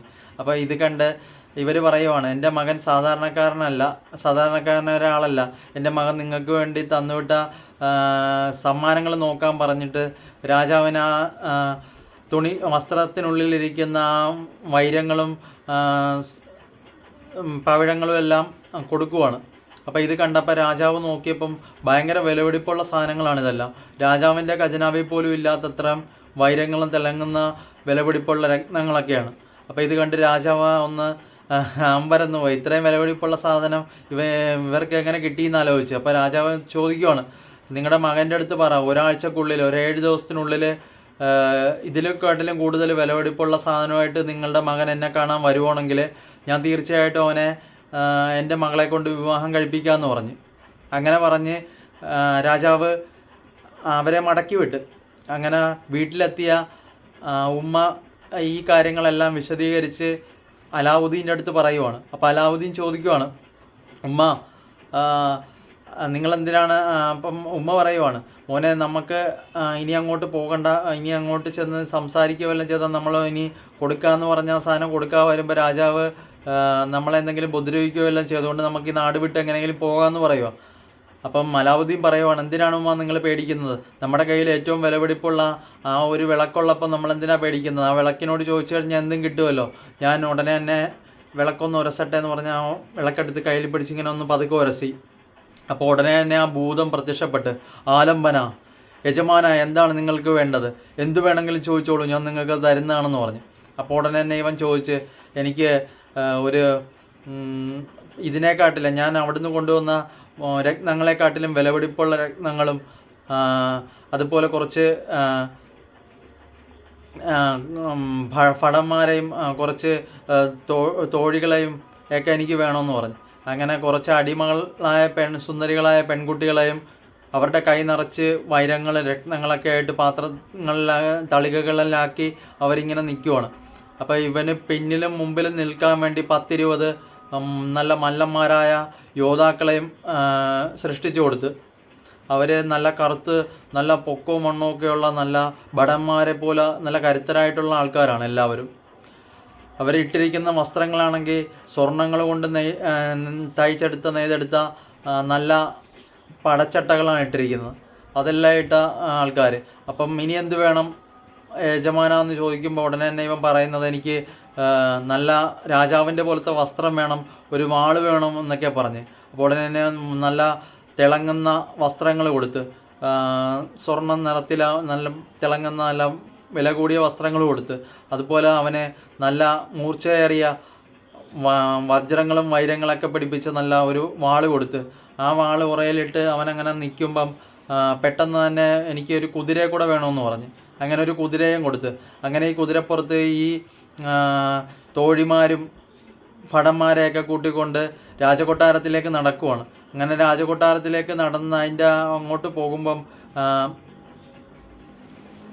നടന്നു പോകുമ്പോഴത്തേക്ക് ആൾക്കാർ ഒത്തിരി പേര് ചുറ്റും കൂടുവാണ്. ഇത് കണ്ട് അതിശയപ്പെട്ട് ഇത്രയും വിലപിടിപ്പുള്ള സാധനങ്ങൾ രാജാവിന് കൊടുക്കാൻ ഇത്രയും വലിയ ആളാരാണ്, ഈ രാജകുമാരനെ പോലത്തെ ഇയാൾ ആരാണെന്നൊക്കെ അറിയാൻ വേണ്ടി ആൾക്കാർ ചുറ്റും കൂടി ഇങ്ങനെ നോക്കിക്കൊണ്ടിരിക്കുക. ആ സമയത്ത് ഈ അലാവുദ്ദീൻ പെട്ടെന്ന് തന്നെ ഈ പാവപ്പെട്ട ആൾക്കാർക്കൊക്കെ സ്വർണ്ണ നാണയങ്ങളൊക്കെ കൊടുക്കുക. എന്നിട്ട് അവർ നടന്ന് ആ രാജകൊട്ടാരത്തിലേക്ക് എത്തിയപ്പോൾ രാജാവ് മേളിൽ നിന്ന് നോക്കിക്കാണുമ്പം ദൂരത്ത് നിന്ന് കാണുവാണ് ഈ അലാവുദ്ദീൻ നടന്നു വരുന്നത്. അപ്പോൾ അലാവുദ്ദീൻ ആ സ്ത്രീയുടെ മകനാണെന്ന് വിശ്വസിക്കാൻ ഈ രാജാവിന് കഴിയുന്നില്ല. രാജാവ് മന്ത്രിയുടെ അടുത്ത് ചോദിക്കുക, ഇതാരാണ് ഈ വരുന്നത്, ഈ അന്ന് പോയ ആ സ്ത്രീയുടെ മകൻ തന്നെയാണോ വരുന്നത്, എനിക്ക് വിശ്വസിക്കാൻ സാധിക്കുന്നില്ല. അവൻ്റെ കയ്യിലിരിക്കുന്ന സ്വർണ്ണാഭരണങ്ങളും ഈ വിലപിടിപ്പുള്ള വൈരങ്ങളും ഇതുപോലുള്ള സാധനങ്ങളൊന്നും നമ്മുടെ ഈ ഖജനാവയിൽ പോലും ഇത്രയും വിലപിടിപ്പുള്ള സാധനങ്ങളില്ല. അവൻ്റെ കയ്യിലിരിക്കുന്ന ആ വിലപിടിപ്പുള്ള സാധനങ്ങളുടെ 4-1 അംശം പോലും നമ്മുടെ ഖജനാവയിൽ ഇരിപ്പില്ല. അപ്പോൾ അത്രയും വലിയൊരാളാണല്ലോ ഈ വരുന്നത്. എന്താണേലും ഞാൻ ഇവനെ കൊണ്ട് തന്നെ എൻ്റെ മകളെ കല്യാണം കഴിപ്പിക്കുമെന്ന് പറയുവാണ്. അങ്ങനെ അവൻ അടുത്തേക്ക് വന്ന് രാജാവിനെ പ്രണമിച്ച് രാജാവിൻ്റെ അടുത്ത് മകളെ ചോദിക്കുവാണ്. അപ്പോൾ അയാൾ സന്തോഷത്തോടെ രാജാവ് പറയുവാണ്, സുൽത്താൻ പറയുവാണ്, എൻ്റെ മകളെ നിങ്ങൾക്ക് ഞാൻ വിവാഹം ചെയ്തു തരുന്നതായിരിക്കുമെന്ന് പറഞ്ഞു. അപ്പോൾ ഈ മന്ത്രിക്ക് ഇതൊന്നും കേട്ടിട്ട് ഇഷ്ടപ്പെടുന്നില്ല. മന്ത്രി രാജാവിൻ്റെ മകൾക്ക് വരുന്ന എല്ലാ ബന്ധങ്ങളും എന്തെങ്കിലും കാരണം പറഞ്ഞ് മുടക്കുന്ന ഒരാളാണ്. പക്ഷേ അത് ഇന്നത്തെ പ്രാവശ്യം മാത്രം മുടക്കാൻ പറ്റിയില്ല. കാരണം ഇത്രയും വലിയ ഒരാളാണല്ലോ എന്നുള്ള അറിഞ്ഞപ്പോൾ രാജാവ് തീർച്ചയായിട്ടും അവനെ കൊണ്ട് തന്നെ വിവാഹം ചെയ്യിക്കുമെന്നുള്ള കാര്യം അറിയാം. മന്ത്രിക്ക് മന്ത്രിയുടെ മകനെ കൊണ്ട് വിവാഹം കഴിപ്പിക്കണമെന്നായിരുന്നു ആഗ്രഹം. പക്ഷേ അത് നടക്കത്തില്ലെന്നുള്ള കാര്യം മന്ത്രിക്ക് മനസ്സിലായി. അതുകൊണ്ട് മന്ത്രി ഒന്നും മിണ്ടാതെ അങ്ങനെ നിൽക്കുവാണ്. ആ സമയം രാജാവ് ഈ വളരെയധികം സന്തോഷവാനായിട്ട് പറയുവാണ്, എനിക്ക് വളരെയധികം സന്തോഷമുണ്ട് നിന്നെ കൊണ്ട് എൻ്റെ മകളെ വിവാഹം കഴിപ്പിക്കാൻ, അതുകൊണ്ട് നീ എൻ്റെ മകളെ വിളിച്ചുകൊണ്ട് പൊക്കോളാൻ പറയുവാണ്. അപ്പം ഇവൻ പറയുവാണ്, എനിക്കൊരു രാജകൊട്ടാരം ഇല്ലാതെ ഞാൻ ഒരിക്കലും അവളെ വിളിച്ചുകൊണ്ട് പോകത്തില്ല, അവൾക്ക് നല്ല സുഖകരമായ സന്തോഷകരമായ ജീവിതം കൊടുക്കാനാണ് ഞാൻ ആഗ്രഹിക്കുന്നത്. അതുകൊണ്ട് എനിക്ക് കുറച്ച് സ്ഥലം വേണം, ആ സ്ഥലത്ത് ഞാൻ ഒരു കൊട്ടാരം പണിതോളാം എന്ന് പറയും. അങ്ങനെ ഇത് കേൾക്കുമ്പോൾ രാജാവിന് വളരെയധികം സന്തോഷം തോന്നും. ഇത്രയും വിനയത്തോടെ ഇത്രയും ബഹുമാനത്തോടെയും ഒരു കാര്യം അവൻ ചോദിച്ചതല്ലേ, അത് കൊടുക്കാമെന്ന് വിചാരിച്ചുകൊണ്ട് രാജാവ് പറയുവാണ്, രാജകൊട്ടാരത്തിന് മുമ്പിൽ കാണുന്ന മൈതാനം പോലത്തെ സ്ഥലം നീ അവിടെ എടുത്തോ, അവിടെ നീ നിനക്ക് ഇഷ്ടമുള്ള രീതി കൊട്ടാരം പണിതോ എന്ന് പറഞ്ഞു. അങ്ങനെ രാജകൊട്ടാരത്തിൽ നിന്ന് തിരികെ മടങ്ങിപ്പോയി വീട്ടിലെത്തിയ അലാവുദ്ദീൻ വിളക്കൊരസിക്കൊണ്ട് ആ ഭൂതത്തെ വിളിച്ച് ആജ്ഞാപിക്കുകയാണ്. ഭൂതത്തിനോട് പറയുവാണ്, എനിക്കൊരു നല്ല കൊട്ടാരം വേണമെന്ന്, അത് രാജകൊട്ടാരത്തിൻ്റെ അവിടെ ഉള്ള മൈതാനത്തിൽ വേണമെന്ന് പറയുവാണ്. അങ്ങനെ അവിടെ നല്ലൊരു വലിയ വലിപ്പമുള്ളൊരു കൊട്ടാരം അവിടെ സൃഷ്ടിച്ചു കൊടുക്കുവാണ് ഈ ഭൂതം. ആ കൊട്ടാരം വൈരങ്ങളും രത്നങ്ങളും കല്ലുകളൊക്കെ കൊണ്ട് നിറഞ്ഞ് നല്ല തിളക്കമേറിയ, ആര് കണ്ടാലും ഒന്ന് നോക്കുകയും മോഹിക്കുകയും ചെയ്യുന്ന വലിയ കൊട്ടാരമായിരുന്നു. ആ കൊട്ടാരം രാവിലെ എഴുന്നേറ്റ് രാജാവ് നോക്കുമ്പോൾ അവിടെ ഒരു വലിയ കൊട്ടാരം കാണുന്നു. പ്രജകളും അവിടെയുള്ള ഭടന്മാരും എല്ലാവരും അതിശയപ്പെട്ട് നോക്കുവാണ്. കാരണം കൊട്ടാരം പണിയാൻ എല്ലാവരും ചിന്തിക്കുകയും പറയുകയും ചെയ്യുന്ന ആ കാര്യമാണ്. കൊട്ടാരം പണിയാൻ വർഷങ്ങളെടുക്കുമല്ലോ. ഇത് ഒരു ദിവസം കൊണ്ട് തന്നെ കൊട്ടാരം പണിതിരിക്കുകയാണ്. അപ്പോൾ ഇവൻ നിസാരക്കാരനല്ല, വലിയ മാന്ത്രികനോ അല്ലെങ്കിൽ ദൈവത്തിൻ്റെ വലിയ അനുഗ്രഹമുള്ളൊരു വ്യക്തിയോ ആയിരിക്കാം. അതുകൊണ്ടാണ് ഇവൻ അത് സാധിച്ചിരിക്കുന്നത്. ഇവൻ നിസാരക്കാരനല്ലെന്ന് എല്ലാവരും പറയുകയാണ്. അങ്ങനെ ഈ കൊട്ടാരത്തിലേക്ക് രാജാവിൻ്റെ മകളെ പറഞ്ഞു വിടുവാണ് ഇവൻ്റെ കൂടെ. അങ്ങനെ അലാവുദ്ദീൻ കല്യാണം കഴിച്ച് അവിടെ സന്തോഷത്തോടെ ജീവിക്കുകയാണ് ഭാര്യയായിട്ട്. അങ്ങനെ ഇരിക്കുമ്പം അലാവുദ്ദീൻ ഒന്നും നായാട്ടിന് വേണ്ടിയിട്ട് കുതിരപ്പുറത്ത് കുറച്ച് ദൂരേക്ക് പോവുകയാണ്. അപ്പോൾ ആ സമയം ഭാര്യ മാത്രം വീട്ടിലുള്ളു. അങ്ങനെ ഭാര്യ അവിടെ താമസിച്ചുകൊണ്ടിരിക്കുന്ന സമയത്ത് പരിചാരകരും അതുപോലെ അടിമകളൊക്കെ ഉണ്ട്. അങ്ങനെ അവർ താമസിച്ചുകൊണ്ടിരിക്കുന്ന സമയത്ത് തന്നെ അവിടെ ആഫ്രിക്കയിലിരിക്കുന്ന ആ വിരുദ്ധനായ വലിയ മന്ത്രവാദി, ആ ദുഷ്ടനായ മന്ത്രവാദി, ഇത് അയാൾക്ക് പല സിദ്ധികളുണ്ട്. അയാൾ മണ്ണിൽ കളം വരച്ച് മണ്ണിൽ നോക്കിക്കൊണ്ട് അയാൾക്ക് ഭാവി കാര്യങ്ങളെ മനസ്സിലാക്കാനും കാണാനും ഒക്കെ സാധിക്കും. അങ്ങനെ അയാൾ മന്ത്രം ചൊല്ലിക്കൊണ്ട് ആ വിളക്ക് എവിടെയാണെന്ന് നോക്കുവാണ്. അങ്ങനെ നോക്കുന്ന സമയത്ത് ഇയാൾക്ക് ജിയോമാനസി എന്ന് പറയുന്ന ഒരു സിദ്ധി അറിയാം. അത് വെച്ചിട്ടാണ് അയാൾ നോക്കുന്നത്. അങ്ങനെ അയാൾ നോക്കിക്കൊണ്ടിരുന്നപ്പോൾ പെട്ടെന്ന് കാണുന്നത് അലാവുദ്ദീൻ ഒരു കൊട്ടാരം പണിത് ആ കൊട്ടാരത്തിൽ ഈ വിളക്കിരിക്കുന്നതായിട്ടാണ്. അപ്പോൾ അയാൾക്ക് ഭയങ്കരമായിട്ട് ദേഷ്യം വരുവാണ്. അയാൾ മനസ്സിൽ ആഗ്രഹിച്ചതിനെക്കാട്ടിലും വലിയ കൊട്ടാരം പണിത് അലാവുദ്ദീൻ അവിടെ നല്ല രാജകുമാരിയായിട്ട് ജീവിക്കുന്നു. അവനെ അവൻ മരിച്ചു കാണുമെന്നാണ് വിചാരിച്ചിരുന്നത് ഈ ദുർമന്ത്രവാദി. അതുകൊണ്ട് തന്നെ അയാൾക്ക് ഭയങ്കരമായിട്ട് ദേഷ്യം വരുവാണ്. അയാൾ അവിടെ ചെന്ന് എങ്ങനെയെങ്കിലും ആ വിളക്ക് സ്വന്തമാക്കണമെന്നുള്ള ആഗ്രഹത്തിൽ അയാൾ ഒരു വിളക്ക് വിൽപ്പനക്കാരനായിട്ട് അങ്ങോട്ട് ചെല്ലുകയാണ്, രാജകൊട്ടാരത്തിലേക്ക് ചെല്ലുകയാണ്. വേഷം മാറിയാണ് പോകുന്നത്. ചെറിയൊരു കൂനുള്ള ആളെ പോലെ വളഞ്ഞു കുത്തി ഒരു വടിയൊക്കെ പിടിച്ച് ഈ പഴയ വിളക്ക് തരുവാണെങ്കിൽ പുതിയ വിളക്ക് തരാമെന്നൊക്കെ പറഞ്ഞ് ഉച്ചത്തിൽ വിളിച്ചു പറഞ്ഞുകൊണ്ടാണ് ചെല്ലുന്നത്.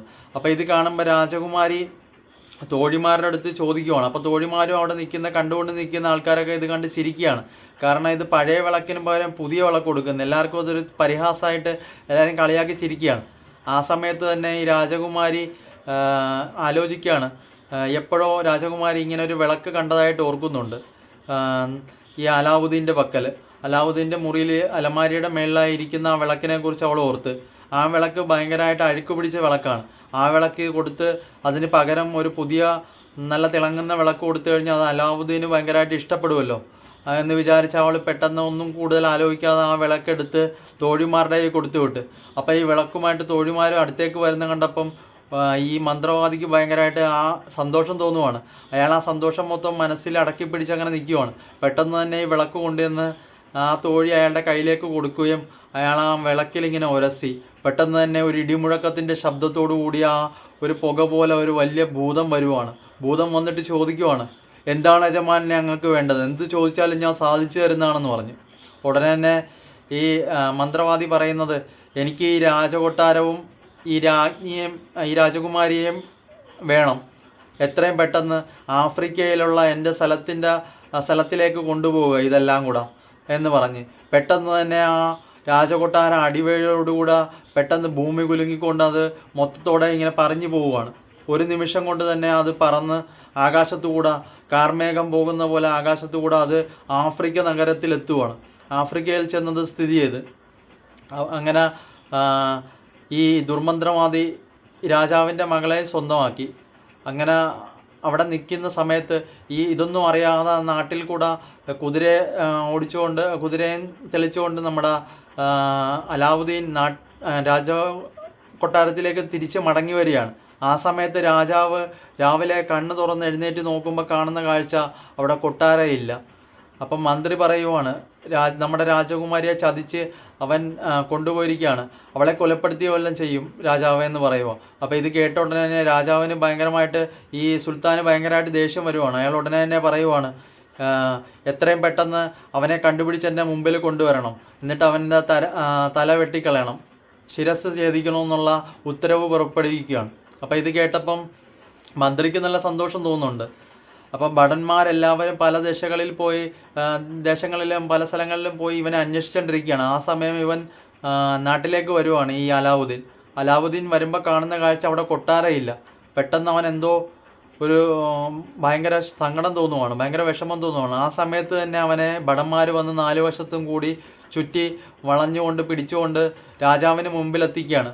അതിനുശേഷം തല വെട്ടി മാറ്റാൻ പോകുന്ന സമയത്ത് 2-3 ഭടന്മാർ വന്നിട്ട് പറയുവാണ്, രാജാവ് ഇവൻ ഒത്തിരി ആൾക്കാർക്ക് നല്ല കാര്യങ്ങളൊക്കെ ചെയ്തിട്ടുണ്ട്, അതുകൊണ്ട് തന്നെ ഇവനെ എങ്ങനെ കൊല്ലാൻ പാടില്ല, അവൻ്റെ ഭാഗത്ത് തെറ്റുണ്ടോ അതോ അവൻ എന്ത് പറ്റിയതാണെന്നോ അവനത് തെളിയിക്കാനുള്ളൊരു അവസരം കൊടുക്കണമെന്ന് പറയുക.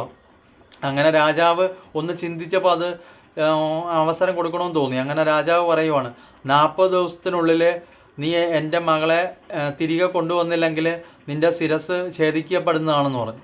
അങ്ങനെ ഉത്തരവ് പുറപ്പെടുവിച്ച്.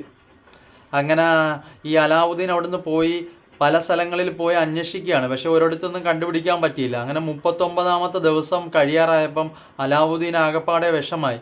ഒന്നും ചെയ്യാൻ പറ്റാതെ നിൽക്കുന്ന അലാവുദ്ദീൻ എങ്ങനെയെങ്കിലും ആത്മഹത്യ ചെയ്യണമെന്നുള്ള ചിന്ത മനസ്സിൽ വരുക. അങ്ങനെ അലാവുദ്ദീൻ ദൈവത്തെ വിളിച്ച് പ്രാർത്ഥിച്ചുകൊണ്ട് കൈ ഇങ്ങനെ അറിയാതെ ഇങ്ങനെ തിരുമി ഉരസിയപ്പം ആ ദുർമന്ത്രവാദി കൊടുത്ത ആ മോതിരത്തിലൊന്ന് പതുക്കെ ഉരസി. പെട്ടെന്ന് തന്നെ ആ ഭൂതം മുമ്പിലേക്ക് വരുവാണ്. ഈ ഭൂതത്തിനെയൊക്കെ കുറിച്ചുള്ള കാര്യം അലാവുദ്ദീൻ മറന്നു പോയിരിക്കുമായിരുന്നു. അറിയാതെ ഇങ്ങനെ മോതിരം ഉരസിയപ്പോൾ പെട്ടെന്ന് ഭൂതം വരുക. എന്താണ് യജമാനാ വേണ്ടത്, എന്താണേലും നിങ്ങൾ ചോദിച്ചോളൂ, ഞാൻ സാധിച്ചു തരുന്നതായിരിക്കും എന്ന് പറഞ്ഞു. ഉടനെ തന്നെ ഇവൻ പെട്ടെന്ന് പറയുന്നത് ഇങ്ങനെയാണ്, എനിക്ക് ആ രാജകൊട്ടാരോ എൻ്റെ രാജ്ഞിയും തിരികെ വേണം, അത് നീ എനിക്ക് കൊണ്ടുതരണം പറയുക. അപ്പം ഈ ഭൂതം പറയുവാണ്, എൻ്റെ യജമാനനാണ് ആ ഭൂതം, അവൻ ആ ഭൂതം ചെയ്തിരിക്കുന്ന കാര്യങ്ങളെ എനിക്ക് തിരുത്താൻ ഒരിക്കലും സാധിക്കത്തില്ല. കാരണം അദ്ദേഹം എന്നെക്കാട്ടിലും ഒരുപാട് വലുതാണ്, എനിക്ക് അയാളുടെ തീരുമാനങ്ങളെ മാറ്റിമറിക്കാൻ സാധിക്കത്തില്ല, അതുകൊണ്ട് എന്നോട് ക്ഷമിച്ചാലോ എന്ന് പറയുക. അപ്പം ഈ ഭൂതത്തിൻ്റെ അടുത്ത് അലാവുദ്ദീൻ പിന്നെ പറയുന്നത് ഇങ്ങനെയാണ്, എനിക്ക് അങ്ങനെയാണെങ്കിൽ ആ ദുർമന്ത്രവാദിയുള്ള ആ കൊട്ടാരത്തിലേക്ക് എന്നെ കൊണ്ടുപോകാൻ പറ്റുമോ എന്ന് ചോദിക്കുക. അതെനിക്ക് നിമിഷ നേരങ്ങൾക്കുള്ളിൽ തന്നെ അങ്ങ് കൊണ്ടുപോകാൻ സാധിക്കും, ഞാൻ ഉടനെ തന്നെ നിങ്ങളെ കൊണ്ടുപോകാമെന്ന് പറഞ്ഞ് നിമിഷ നേരങ്ങൾക്കുള്ളിൽ തന്നെ പെട്ടെന്ന് തന്നെ ഒരു കണ്ണടച്ച് തുറക്കുന്നതിന് മുമ്പ് തന്നെ ആഫ്രിക്കൻ നഗരങ്ങളിലേക്ക് കൊണ്ടുപോവുകയാണ്. അവിടെ ചെന്ന് അലാവുദ്ദീൻ നോക്കുമ്പോൾ കാണുന്നത് അവിടെ ഒരു മരുഭൂമി പോലെ പരന്നു കിടക്കണ വിശാലമായിട്ടുള്ള സ്ഥലം. അവിടെ അവൻ്റെ രാജകൊട്ടാരം അവിടെ നിൽക്കുന്ന കാണാം. ആ രാജകൊട്ടാരത്തിനകത്ത് നിന്ന് രാജകുമാരി ഇവനെ നോക്കുമ്പോൾ കാണുവാണ്. അപ്പം രാജകുമാരി ഉടനെ തന്നെ തോഴിമാരെ വിട്ട് അവനെ അങ്ങോട്ടേക്ക് വിളിപ്പിക്കും.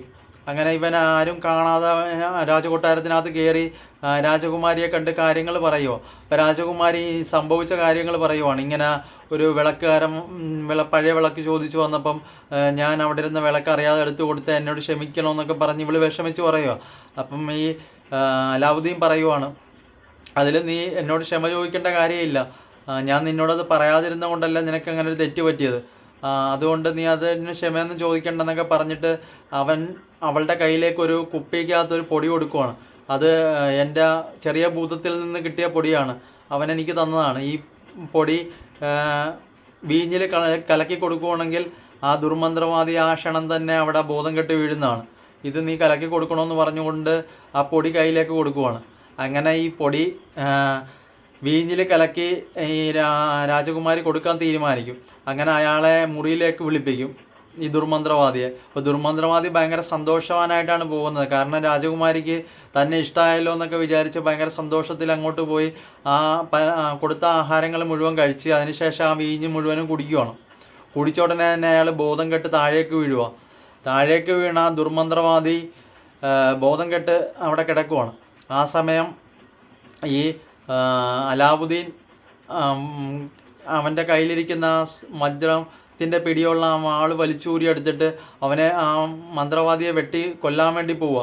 അപ്പോൾ ആ സമയം ഇത് തടഞ്ഞുകൊണ്ട് ഈ രാജകുമാരി പറയാ, വധിക്കേണ്ട ആവശ്യമുണ്ടോ, വധിക്കണോ, അത് ശരിയാണോ എന്നൊക്കെ ചോദിക്കുക. അപ്പം ഇവൻ പറയുവാണ്, ഇവനെ വധിക്കാതെ വിട്ടു കഴിഞ്ഞാൽ ഒരു മുറിവേറ്റ ഒരു പാമ്പിനെ പോലെയാണ്, ഇവൻ തിരിച്ച് ഇനി മടങ്ങി വന്നു കഴിഞ്ഞാൽ ഇനി നമ്മളെല്ലാവരെയും ഇവൻ വകവരുത്തും, അതുകൊണ്ട് തന്നെ ഇവനെ കൊല്ലണം, അതുകൊണ്ട് ഞാൻ ഇവനെ കൊല്ലാൻ പോവുകയാണെന്ന് പറഞ്ഞു. അങ്ങനെ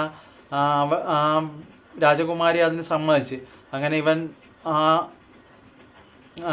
മന്ത്രവാദിയുടെ തല വെട്ടി മാറ്റിക്കൊണ്ട് അവനെ കൊലപ്പെടുത്തി. അങ്ങനെ മന്ത്രവാദിയെ കൊന്നതിന് ശേഷം തിരിച്ച് രാജകുമാരിയായിട്ട് നാട്ടിലേക്ക് പോകാൻ തീരുമാനിച്ചു. അപ്പം ഭൂതത്തെ വിളക്കിൽ ഇങ്ങനെ പതുക്കെ ഉരസിയപ്പോൾ ഭൂതം പ്രത്യക്ഷപ്പെട്ടു. ഭൂതം ചോദിച്ചു, എന്താണ് യജമാന വേണ്ടതെന്ന് ചോദിച്ചു. ഭൂതത്തിന് മുമ്പത്തേനെക്കാട്ടിലും കൂടുതൽ കുറച്ച് സന്തോഷമുണ്ട്. കാരണം ഭൂതത്തിൻ്റെ പിടിച്ചു വെച്ച ആ ദുർമന്ത്രവാദിയുടെ കയ്യിൽ നിന്ന് ഭൂതം വീണ്ടും പഴയ യജമാനൻ്റെ അടുത്തേക്ക് വന്നിരിക്കുകയല്ല. അതിൻ്റെ ഒരു സന്തോഷമുണ്ട്. ഭൂതം ചോദിക്കുകയാണ്, എന്താണ് വേണ്ടത്, എന്താണേലും ഞാൻ നിങ്ങൾക്ക് സാധിച്ചു തരുന്നതാണ്, എന്ത് വേണമെന്ന് പറഞ്ഞാലോ യജമാന എന്നൊക്കെ പറഞ്ഞ് ആലംബന എന്നൊക്കെ പറഞ്ഞ് നിൽക്കുക. അപ്പം ഭൂതത്തിൻ്റെ അടുത്ത് പെട്ടെന്ന് ഈ അലാവുദ്ദീൻ പറയുന്നത്, എനിക്ക് ഈ രാജകൊട്ടാരവും രാജ്ഞിയും ആയിട്ട് തിരികെ പഴയ സ്ഥലത്ത് തന്നെ പോകണമെന്ന് പറഞ്ഞു. അപ്പോൾ ഉടനെ തന്നെ ഭൂതം ആകാശത്തുകൂടെ ഇങ്ങനെ പറന്ന് പെട്ടെന്ന് ആ രാജകൊട്ടാരത്തിനടുത്തേക്ക് വരുവാണ്. അപ്പോൾ രാജാവ് നോക്കുമ്പോൾ കാണുന്നത് ആകാശത്തുകൂടെ കാർമേഘം പോലൊരു സാധനം ഇങ്ങനെ മാറി പറന്നു വരുന്ന പോലെ. അപ്പോൾ രാജാവിന് തോന്നിയ ആദ്യമേ കാർമേഘം ആയിരിക്കുമെന്ന്, പക്ഷെ അതല്ല. പിന്നെയാണ് മനസ്സിലാകുന്നത് കൊട്ടാരമാണെന്ന്. കൊട്ടാരം അവിടെ ആ മൈതാനത്തിൽ വന്ന് പഴയ പോലെ സ്ഥിതി ചെയ്യും. അപ്പോൾ ഉടനെ തന്നെ രാജാവ് അവിടേക്ക് ഓടിച്ചെല്ലുവാണ് മകളെ കണ്ടുകൊണ്ട്. മകളുടെ അടുത്തേക്ക് ഓടിച്ചെല്ലുകയാണ്. അപ്പം മകൾ കാര്യങ്ങളെല്ലാം രാജാവിനോട് വിശദീകരിച്ച് പറയുകയാണ്. അങ്ങനെ രാജാവിന് പറ്റിപ്പോയ തെറ്റ് രാജാവ് തിരുത്താൻ വേണ്ടി പോവുകയാണ്. ആ ആരാച്ചാറിൻ്റെ അടുത്ത് പറയുകയാണ്, നിങ്ങൾ പോവുക, മടങ്ങിപ്പോവുക, അവനെ ഇനി ശിരസ് വെട്ടിമാറ്റേണ്ട ആവശ്യമില്ല, എനിക്ക് പറ്റിയത് തെറ്റാണെന്നൊക്കെ പറഞ്ഞുകൊണ്ട് രാജകുമാരനായ ഈ അലാവുദ്ദീൻ്റെ അടുത്ത് രാജാവ് മാപ്പ് പറയുക. അതിനുശേഷം രാജാവിൻ്റെ രാജകൊട്ടാരവും ഭരണവും എല്ലാം അലാവുദ്ദീനെ ഏൽപ്പിച്ച്, അങ്ങനെ രാജാവിൻ്റെ രാജകൊട്ടാരത്തിൻ്റെ ഭരണമൊക്കെ ആയിട്ട് രാജ്യഭരണം നോക്കിക്കൊണ്ട് പ്രജകളെല്ലാം പ്രജകൾക്ക് വേണ്ട എല്ലാ സൗകര്യങ്ങളും ഒരുക്കി കൊടുത്തുകൊണ്ട് പ്രജകളുടെ ആവശ്യങ്ങളൊക്കെ സാധിച്ചു കൊടുത്ത് അങ്ങനെ രാജകൊട്ടാരം നോക്കി വർഷങ്ങളായിട്ട് ഇങ്ങനെ നല്ല സന്തോഷത്തോടു കൂടി അവിടെ ജീവിച്ചു പോവുകയാണ് നമ്മുടെ കഥാനായകനായ അലാവുദ്ദീൻ അങ്ങനെ ജീവിച്ചുകൊണ്ടിരിക്കുന്ന സമയത്ത് ഈ കാര്യം അറിഞ്ഞ് ആഫ്രിക്കയിൽ നിന്ന് ദുർമന്ത്രവാദിയായ ആ മരിച്ചുപോയ ദുർമന്ത്രവാദിയുടെ സഹോദരൻ ഇതറിഞ്ഞപ്പം എങ്ങനെയെങ്കിലും ഇവനെ കൊല്ലണം, ചേട്ടനെ കൊന്നതിൻ്റെ പ്രതികാരം വീട്ടണമെന്ന് വിചാരിച്ചുകൊണ്ട് അവൻ വരുവാണ്. പക്ഷെ അവൻ ഭയങ്കര ബുദ്ധിമാനും ഭയങ്കര കൂർമ്മ ബുദ്ധിയുള്ള ദുഷ്ടനായ ദുർമന്ത്രവാദിയും കൂടെയാണ്. അവൻ അതുകൊണ്ട് തന്നെ വേഷം മാറിയാണ് വരുന്നത്. ഒരു പെണ്ണിൻ്റെ വേഷത്തിലേക്ക് മാറുവാണ്. ഫാത്തിമ എന്ന് പറയുന്ന ഒരു പെണ്ണിൻ്റെ വേഷത്തിലേക്ക് മാറുവാണ്. ആ പെണ്ണ് രോഗികളായ വ്യക്തികളെ എല്ലാവരെയും ശുശ്രൂഷിച്ച് രോഗം മാറ്റാനൊക്കെ മിടുക്കിയായ പെൺകുട്ടിയാണ്. അങ്ങനെ ആ ഒരു പെണ്ണിൻ്റെ രൂപത്തിലായിട്ട് വന്ന് അവിടെയുള്ള നാട്ടുകാരുടെ എല്ലാവരുടെയും അസുഖം മാറ്റി അങ്ങനെ ചികിത്സിച്ച് ശരിയാക്കിയൊക്കെ ചെയ്ത് അങ്ങനെ രാജകൊട്ടാരത്തിലേക്ക് ഈ പെണ്ണിൻ്റെ കാര്യം എല്ലാവരും പറഞ്ഞ് രാജ്ഞി ഈ സംഭവം അറിയുകയാണ്. അപ്പോൾ രാജ്ഞിക്ക് അവളെ കാണാൻ ഭയങ്കര ഒരു ആഗ്രഹം. അങ്ങനെ ഫാത്തിമാനെ രാജകൊട്ടാരത്തിലേക്ക് വിളിപ്പിച്ച് അവിടെയായിട്ട് രാജാവിൻ്റെ മുറിയോട് അടുത്ത തന്നെ ഒരു മുറിയിൽ അവളെ താമസിപ്പിക്കുകയാണ്. അവൾക്ക് വേണ്ട സൗകര്യങ്ങളൊക്കെ രാജകുമാരി ചെയ്തു കൊടുത്ത്. അങ്ങനെ ഇരിക്കുമ്പം രാജകുമാരിയുടെ അടുത്ത് അവൾ സംസാരിക്കുന്ന കൂട്ടത്തിൽ പറയുകയാണ്, ഇവിടെ ഒരു ഫറൂഖ് എന്ന ഒരു പക്ഷിയുടെ മുട്ട ഇവിടെയായിട്ട് ഇങ്ങനെ തൂക്കിയിടുവാണെങ്കിൽ ഭയങ്കര ഭംഗിയാണ്, അത് രാജാവിനോട് പറഞ്ഞ് എങ്ങനെയെങ്കിലും അത് തൂക്കിയിടണമെന്ന് പറഞ്ഞു. അങ്ങനെ രാജാവിൻ്റെ അടുത്ത് ചെന്ന് രാജ്ഞി ഈ കാര്യം പറയുമ്പം അലാവുദ്ദീൻ പറയുവാണ് ഭൂതത്തെ വിളിച്ച് അങ്ങനെ ഒരു കാര്യം പറയുകയാണെങ്കിൽ ഭൂതം ആ പക്ഷിയെ ഉപദ്രവിക്കുന്നതിൽ സമ്മതിക്കത്തില്ല, ഭൂതം നമ്മളെല്ലാവരെയും വധിച്ചു കളയും, കൊന്നുകളയും. ഇത് നീയായിട്ട് തോന്നിയ ഒരു തീരുമാനമല്ലല്ലോ, നിന്നോട് ആരെങ്കിലും പറഞ്ഞു തന്നിട്ട് നീ ഇതെന്നോട് പറഞ്ഞതായിരിക്കും, ഇതാരാണ് നിൻ്റെ അടുത്ത് ഇങ്ങനെ ഒരു കാര്യം പറഞ്ഞു തന്നെന്ന് ചോദിക്കും. അപ്പോൾ പെട്ടെന്ന് പറയും അത് ഫാത്തിമയാണ് പറഞ്ഞു തന്നത്. അപ്പോൾ ഫാത്തിമയെ വിളിപ്പിക്കും. അപ്പം ഇവൻ പറയും, അലാവുദ്ദീൻ പറയും, എനിക്ക് മേലാതെ കിടക്കുവാണ്, അവളോട് വന്ന് എന്നെ ശുശ്രൂഷിച്ച് ശരിയാക്കാൻ വേണ്ടി പറയാൻ പറയും. അങ്ങനെ അവൾ അടുത്തേക്ക് വന്ന് രാജാവായ ഈ അലാവുദ്ദീൻ്റെ അടുത്തേക്ക് വന്നതിന് ശേഷം അവൾ പതുക്കെ ഖടാര എടുത്ത് ഇവനെ കുത്താൻ പോകുന്ന സമയത്ത് പെട്ടെന്ന് തന്നെ അലാവുദ്ദീൻ അവൻ്റെ കയ്യിലിരുന്ന തിളങ്ങുന്ന ഖടാര എടുത്ത് ഇവളുടെ വയറ്റത്ത് കുത്തുവാണ്. പെട്ടെന്ന് തന്നെ ഇയാൾ താഴേക്ക് വീണ് പെട്ടെന്ന് തന്നെ രൂപം മാറി പഴയ പോലെ ആ ദുഷ്ടനായ മന്ത്രവാദിയുടെ അതേ രൂപമുള്ള ഒരു ആളായിട്ട് താഴ്ത്തി കിടക്കുവാണ്. ഇത് കണ്ടുകൊണ്ട് രാജ്ഞി വല്ലാതെ ഭയപ്പെട്ടുകൊണ്ട് രാജകുമാരി ചോദിക്കുവാണ്, ഇത് ദുർമന്ത്രവാദിയെ പോലെ ഇരിക്കുന്നല്ലോ, ഇത് വേഷം മാറി വന്ന് എന്നെ പറ്റിക്കാൻ നോക്കിയതായിരുന്നു, ഞാനിതിൽ വീണ് പോയല്ലോ, എന്നോട് ക്ഷമിച്ചാലെന്നൊക്കെ പറഞ്ഞ് അലാവുദ്ദീൻ്റെ അടുത്ത് മാപ്പ് പറയാം. അപ്പോൾ അലാവുദ്ദീൻ പറയുകയാണ് അതിൽ കുഴപ്പമില്ല എന്ന് പറഞ്ഞുകൊണ്ട് അലാവുദ്ദീൻ അങ്ങനെ അവർ ആ ദിവസം അങ്ങനെ കഴിഞ്ഞ് അവർ പിന്നെ വർഷങ്ങളോളം ആ രാജകൊട്ടാരത്തിൽ പ്രജകളുടെ എല്ലാ ആവശ്യങ്ങളും നിറവേറ്റി കൊടുത്തുകൊണ്ട് നല്ല രാജാവായിട്ട് അവിടെ അങ്ങനെ സമാധാനത്തോടുകൂടെ രാജ്ഞിയും അതുപോലെ അമ്മയും ഉമ്മയൊക്കെ ആയിട്ട് സുഖമായിട്ട് സന്തോഷത്തോടെ അലാവുദ്ദീൻ അങ്ങനെ ജീവിച്ചു പോയി. അങ്ങനെ വർഷങ്ങളോളം അവർ സന്തോഷത്തോടു കൂടി ആ നഗരത്തിൽ ജീവിച്ച്. അപ്പോൾ ഇതാണ് ഞാൻ നിങ്ങൾക്കായിട്ട് ഇന്ന് പറഞ്ഞ കഥ. അപ്പോൾ നിങ്ങൾക്ക് കഥ ഇഷ്ടപ്പെടുവാണെങ്കിൽ ലൈക്ക് ചെയ്യണം, കമൻറ്റ് ചെയ്യണം, ഷെയർ ചെയ്യണം, സബ്സ്ക്രൈബ് ചെയ്യണം. ഈ കഥ ഞാൻ എൻ്റെ രീതിക്ക് കുറച്ച് വ്യത്യാസപ്പെടുത്തി പറഞ്ഞിരിക്കുകയാണ്. അപ്പോൾ നിങ്ങൾക്കിത് ഇഷ്ടപ്പെടുവാണെങ്കിൽ കമൻറ്റ് ചെയ്യണം കേട്ടോ. അപ്പോൾ ഇന്നത്തെ വീഡിയോയിൽ ഇത്രയുള്ള കൂട്ടുകാരാ. ചാച്ചാ.